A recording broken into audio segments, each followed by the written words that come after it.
దేవుని పరిశుద్ధ నామమునకు స్తోత్రం కలుగును గాక. హల్లెలూయా. క్రీస్తునందు పిల్లారా, ఈ ఉదయకాల సమయం మీ అందరికీ కూడా ప్రభు అయిన యేసుక్రీస్తును ఘనమైన నామం పేరిట నాకు ప్రత్యేకమైన శుభవందనములు తెలియజేస్తున్నాను. దేవుని యొక్క మహా గొప్ప కృపను బట్టి, ఆయన యొక్క అత్యున్నతమైన ప్రేమను బట్టి, గొప్ప దేవుని యొక్క కనికరాన్ని బట్టి ఈ ఉదయకాల సమయంలో మనమందరం కూడా ఈ రీతిగా మరొకసారి దేవుని యొక్క వాక్యం చుట్టూ సమావేశమయ్యేటువంటి గొప్ప కృప, గొప్ప ధన్యతను ప్రభు మనకు అనుగ్రహింపచేస్తున్నారు. అందును బట్టి స్తుతి, మహిమ, ఘనత, ప్రభావములు ఆయనకే కలుగునుగాక. ఆమేన్. ఈ సమయమందు మనమందరం కూడా తల్ల వంచి కళ్ళు మూసుకొని ప్రార్థన చేసుకుందాం. కృప కలిగిన మా తండ్రి, జీవము కలిగిన మా దేవ, జీవాధిపతి పరిశుద్ధుడా, గొప్ప దేవుడా, మీకు స్తోత్రములు. గడిచిన దినములన్నీ కూడా మమ్మల్ని యొక్క కృప కలిగిన రెక్కల కింద కాచి కాపాడి భద్రపరిచి ఈ ఉదయకాల సమయమందునైనా ఈ రీతిగానైనా ప్రభువా, మీ వాక్యం చుట్టూ ఇక్కడ వర్తమానం చుట్టూ మేము సమావేశమయ్యే గొప్ప కృప, గొప్ప ధన్యతను మీరు మాకు అనుగ్రహింపచేసిన విధానాన్ని బట్టి మీకు స్తోత్రములు. మాకు చాలిన దేవుడవి, సర్వశక్తి కలిగిన దేవుడవు నాయన. నిత్యముగా ఈ గడియ కొరకు మీరు సిద్ధపరిచినటువంటి లేఖనం నుండి, ఈ గడియ యొక్క వర్తమానంలో నుండి మాతో మీరు మాట్లాడండి. మమ్మల్ని బలపరచండి, మా జీవితాలను సరిచేయండి, మా జీవితాలను క్రమపరచమని మరొకసారి మమ్మల్ని అందరినీ మీ కృపాస్తాలకు సమర్పిస్తూ యేసుక్రీస్తుని మీ యొక్క పరిశుద్ధ నామమును బట్టి స్తుతించి ప్రార్థిస్తున్నాము. ఆమేన్. జనవరి 7వ తారీఖున కుటుంబ బలిపీఠము వాల్యూమ్ 1. మత్తయి సువార్త 6వ అధ్యాయము 14వ వచనం. మనుష్యుల అపరాధములను మీరు క్షమించిన ఎడల మీ పరలోకపు తండ్రి మీ అపరాధములను క్షమించును. మీరు మనుష్యుల అపరాధములను క్షమింపకపోయిన ఎడల మీ తండ్రియు మీ అపరాధములను క్షమింపడు. ప్రశ్నలు మరియు జవాబులు అనేటువంటి వర్తమానం. నాలోనికి పరిశుద్ధాత్మ దిగి వచ్చినదని తెలుసుకున్నటకు నా జీవితంలో అదే నాకు సహాయపడినది. నాకు తలబిరుసు, కోపం ఎక్కువగా ఉండేది. నా ఇరుప్రక్కల ఐరిష్ వారసత్వము. నేను ఎప్పుడూ సరిగా ఆహారము తినలేకపోయేవాడను. ఎందుకనగా నా మూతి ఎప్పుడూ నలిగిపోయి ఉండేది. ఎవరైనా నన్ను మూతి మీద కొడితే నేను కూడా కొట్టేవాడను. నేను ఎక్కడ ఎగరకూడదో అక్కడే ఎగిరేవాడను. నా పళ్ళు కొన్ని విరిగిపోయాయి. ఎక్కడ మాట్లాడకూడదో అక్కడ మాట్లాడి సమస్యలలో చిక్కుకునేవాడను. పాఠశాలలో నా ఉపాధ్యాయురాలితో అది నా వల్ల కాదు అని చెప్పాను. చూసారా, నేను ఎప్పుడూ సమస్యలలో చిక్కుకునేవాడను. నా వల్ల కాదు అని నేను చెప్పేవాడను. పాపం ముసలి మదర్ టెంపుల్, ఆమె ఇప్పుడు మహిమలో ప్రవేశించారు. మరియు ఆమె చెప్పినది, సరే మంచిది అని. ఆమె నన్ను తన ఒడిలో కూర్చొనబెట్టుకొని తన చేతులలోనికి నన్ను తీసుకుని ఏడ్చుట ప్రారంభించినది. ఒక వ్యక్తి యొక్క ప్రేమను పొందుట అదే నా జీవితంలో మొదటిసారి. వృద్ధురాలు ఆమె నన్ను పట్టుకొని ఏడ్చినది. ఆమె చెప్పినది, బిల్లీ, నీ కొరకు నేను ఒక పని చేస్తాను. నేను నీకు ఒక చిన్న తాడు ఇస్తాను. అప్పటికి నాకు 12 ఏళ్ళు, చాలా దురుసుగా ఉండేవాడము. ఆ ఉపాధ్యాయురాలు చెప్పినది, బిల్లీ, నీవు ఈ తాడు తీసుకో. నీకు కోపం వచ్చినప్పుడు ఈ తాడుతో 9 ముడులు వేయము. నీవు అలాగూ చేసిన తర్వాత ఆ తాడు నా దగ్గరకు తీసుకురమ్ము. ఖచ్చితంగా నీకు కోపం పోతుందని పందెం వేస్తున్నాను. నేను చెప్పాను, శ్రీమతి టెంపుల్, మీరు చక్కని వ్యక్తి, నేను ప్రయత్నిస్తాను. చూసారా, ఆ తాడును నా జేబులో పెట్టుకున్నాను. నేను పెరడులోనికి వెళ్ళి 5 నిమిషాలు కాలేదు, ఒకడు నాకు ఎదురయ్యాడు. మంచిది, నేను దాన్ని చేయటం మొదలుపెట్టాను. మీకు తెలుసా, నేను జేబులోని తాడు తీసుకొని మొదట ముడివేయట ప్రారంభించాను. నేను ఆ త్రాడును కింద పడవేసి అక్కడి నుండి వెళ్ళిపోయాను. చూసారా, నేను దానిని చేయలేకపోయాను. మరియు నేను చెప్పాను, నేను ఎన్నటికీ క్రైస్తవుడను కాలేను. కానీ మీకు ఈ విషయం చెప్పనేయండి. ఆ రాత్రి ఒహియో అవెన్యూలో పరిశుద్ధాత్మ నాలోనికి వచ్చినప్పుడు ఆ కోపమును పరిష్కరించినది. అక్కడితో అది ముగిసినది. నేను చెప్పాను, అది నా వల్ల కాదు.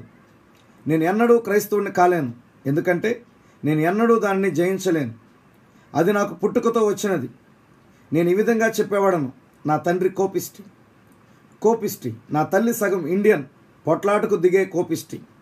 నేను అనేవాడను, నేనా? ఎవడైనా నా మీదకి వస్తే అతనికి దెబ్బలు తగులుతాయి, అంతే. వాళ్ళను కొట్టడానికి నేను నిచ్చెన ఎక్కవలసి వస్తే నేను ఎక్కుతాను. కానీ ఇప్పుడు మీరు నన్ను అక్కడికి ఈడ్చుకువచ్చి నన్ను కొట్టినాను. చూసారా, ఎందుకని? నేను కాదు. ఇక్కడ నేను ఏ సంగతి చూపగోరుచున్నాను? ఏదో ఒక కార్యం జరిగినది. ఆ పాత శక్తి, ఆ పాత విలియం బ్రెనమ్ మరణించెను. మరొకరు లోపల ప్రవేశించారు. నా శత్రువును చూచి నేను జాలి పడేటట్లు అది చేస్తుంది. ఎవరైనా ఎప్పుడైనా నాకు కీడు చేసినట్లయితే నేను ఎన్నడూ వారికి వ్యతిరేకంగా ప్రార్థించను, వారి కొరకు ప్రార్థిస్తాను. ఈ కార్యము జరగకముందు న్యూ ఇంగ్లాండ్లో ఆ రాత్రి పరిశుద్ధాత్మ పరీక్ష పెట్టాను. ఆయన శక్తినిచ్చినప్పుడు ఆ ప్రజలకు ఏమి జరగాలని కోరుచున్నావో దానిని పలుకు అని చెప్పాడు. వారు చేసిన కార్యం నేను వారిని చూచి నేను మిమ్మల్ని క్షమిస్తున్నాను అని చెప్పాను. ఆయన ఖచ్చితంగా అదే కోరుచున్నాడు. చూసారా, మీ శత్రువులను క్షమించండి. ఆమేన్.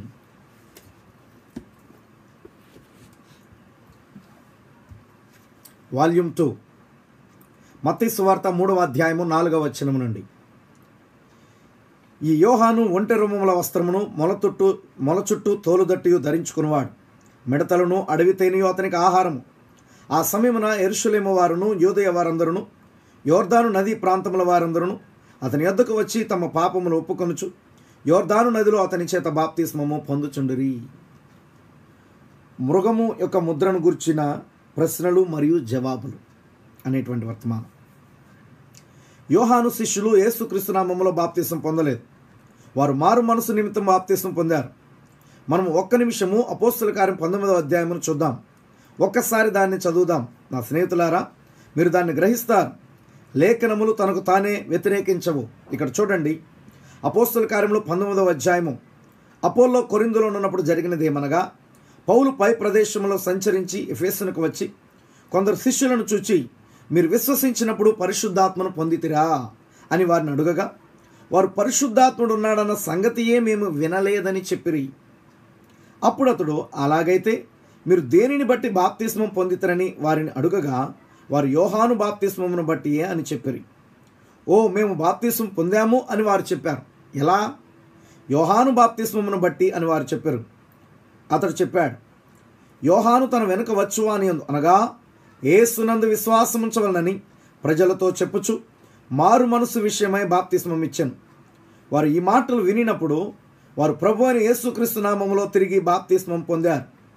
పౌలు వారి మీద చేతులుంచినప్పుడు పరిశుద్ధాత్మ వారి మీదకి దిగివచ్చెను.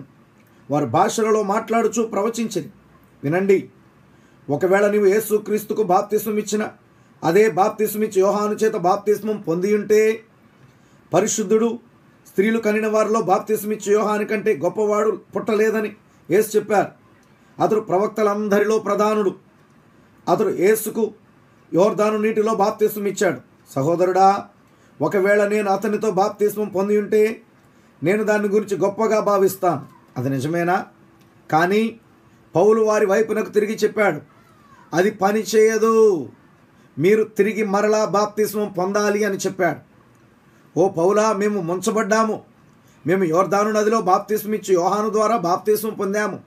అతడు చెప్పాడు, అది ఇప్పుడు పని చేయదు, మీరు మరలా బాప్తిస్మం పొందాలి. ఎలా?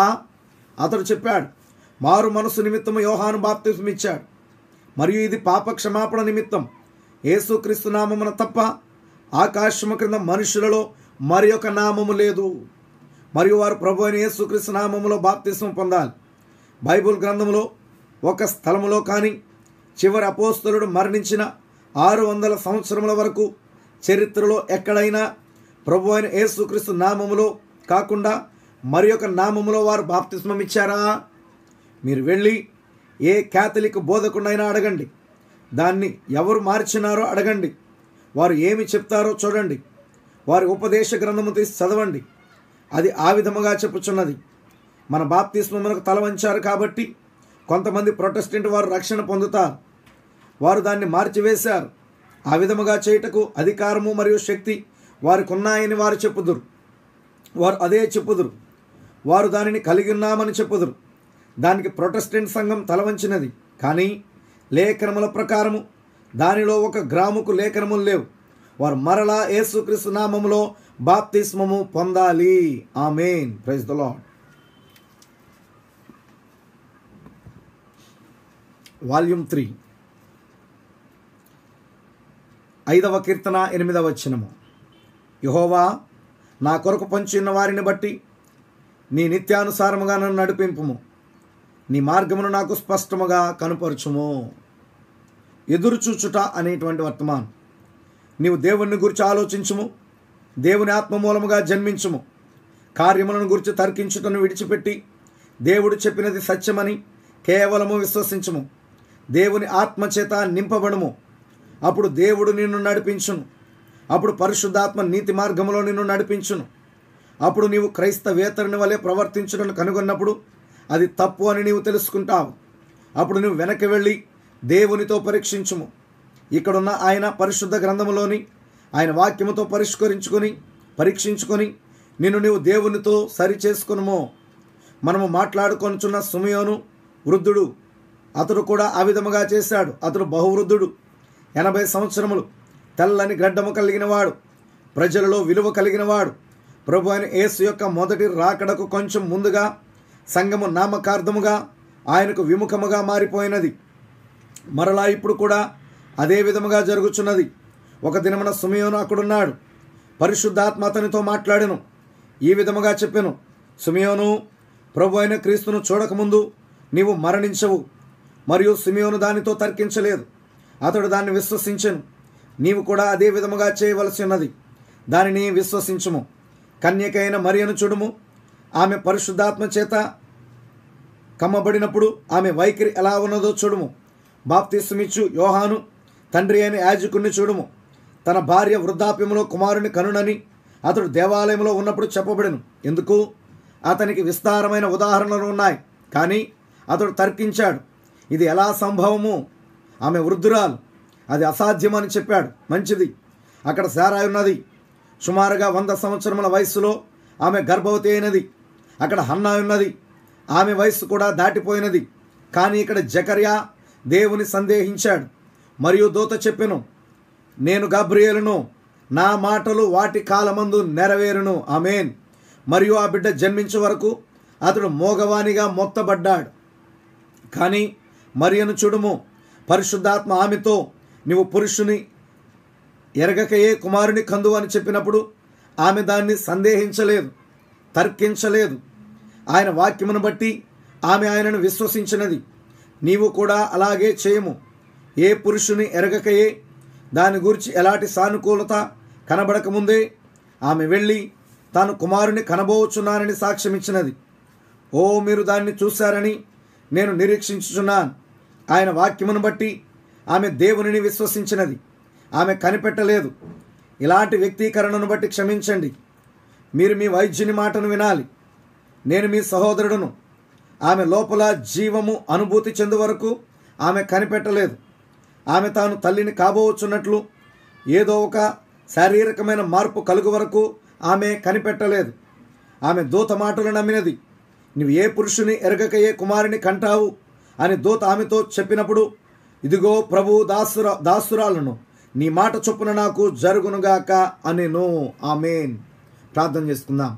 కృప కలిగిన మా తండ్రి, జీవము కలిగిన మా దేవ, జీవాధిపతి పరిశుద్ధుడా, గొప్ప దేవుడా యేసయ్యా, మీకు స్తోత్రములు నాయన. ఈ ఉదయకాల సమయం ముందు నిత్యముగా మరొకసారి మమ్మల్ని సంధించి మాతో మాట్లాడిన దేవుడవు నాయన. మీరు మాకు అనుగ్రహింపచేసిన అమూల్యమైన వర్తమానములను బట్టి మీకు స్తోత్రములు. గొప్ప దేవుడానికి స్తోత్రములు నాయన. ప్రవక్త తన గురించి మాట్లాడినప్పుడు, ప్రభా ఇదిగో నాయన నిత్యముగా ప్రభాని బాగా తలబిరుసు కలిగిన వ్యక్తిని, కోపిష్టిని. కానీ ఇప్పుడు అలాగూ కాదు. ఎందుకనగా ఆ పాత విలియం బ్రెనాం చనిపోయాడు. ఓ, ఈ యొక్క శరీరంలో మరొక వ్యక్తి జీవిస్తున్నాడు అంటున్నాడు. నిజమే ప్రభువా నాయన, నిత్యముగా ఇక శరీరాల్లో మీరు జీవించండి. మీరు మాలోనికి దిగిరండి నాయన. మీ గొప్ప కార్యము జరిగించండి. మీ అద్భుత ఆశ్చర్య కార్యములు మా జీవితంలో జరిగించండి. ఒక నూతన సృష్టిగా మమ్మల్ని మలచండి నాయన. ఒక నూతన స్వభావం మీరు మాకు దయచేయండి. మీ ఆలోచన, మీ తలంపు, మీ స్వభావము నాయన, మీ గుణలక్షణమే కలిగి ఉన్నట్లుగా మీ కృప మాకు దయచేయమని ప్రార్థిస్తున్నాం. ఈ ఉదయకాల దీవులతో మమ్మల్ని నింపండి నాయన.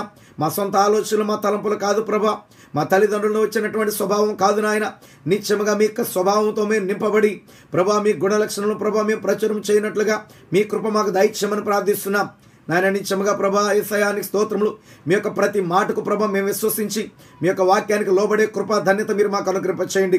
ఈ ఉదయకాల సమయం ఉంది నాయన. ఎంతమంది అవిశ్వాసంతో ఉన్నారు, అపనమ్మికతో ఉన్నారు, మీ వాక్యాన్ని గడి వర్తమానాన్ని గడి ప్రవక్తను ప్రభా నవ్వలేని స్థితిలో ఉన్నారు. ప్రతి బిడ్డను మీరు సంధించండి నాయన. పరిపూర్ణమైన సత్యమును ప్రభా వారు ఎరగలిగినట్లుగా సహాయం ఇచ్చాము తండ్రి. ఓ, మేము బాప్తిసం పొందాము, ముంచటి బాప్తిసం పొందామని యోహాను యొక్క శిష్యుల వలె ప్రభా యోహాను బాప్తిసం పొందామని చెప్పినప్పుడు నాయన నిత్యముగా ప్రభా అది ఇప్పుడు పని చేయదని నాయన ఓ ప్రభా పౌలు ప్రభా మాట్లాడిన ఆయన వారికి తిరిగి నాయన తిరిగి ప్రభా మరలా బాప్తిసం ఇచ్చిన రీతిగా ఇదిగోనని ఈ ఉదయ కాల సమయం అనేకులు నాయన సత్యమును గ్రహించి సత్యమును ఎరిగి తిరిగి నాయన మీ నామాన్ని ధరించుకొని ప్రభా నీలో ఉన్నతంగా దిగే కృపా భాగ్యము దయచేయమని ప్రార్థిస్తున్నాం. ఈ ఉదయ కాల సమయం మరొకసారి మమ్మల్ని అందరినీ మీ కృపాసలకు సమర్పిస్తూ మమ్మల్ని బలపరిచి స్థిరపరిచి మీ కృప భద్రపరచమని యేసుక్రీస్తు యొక్క పరిశుద్ధ నామమును బట్టి స్తుతించి ప్రార్థిస్తున్నాం మా పరమ తండ్రి. ఆమేన్ ఆమేన్. Praise the lord. God bless you all. దేవుడు మనందరినీ కూడా దీవించును గాక. ఆమేన్.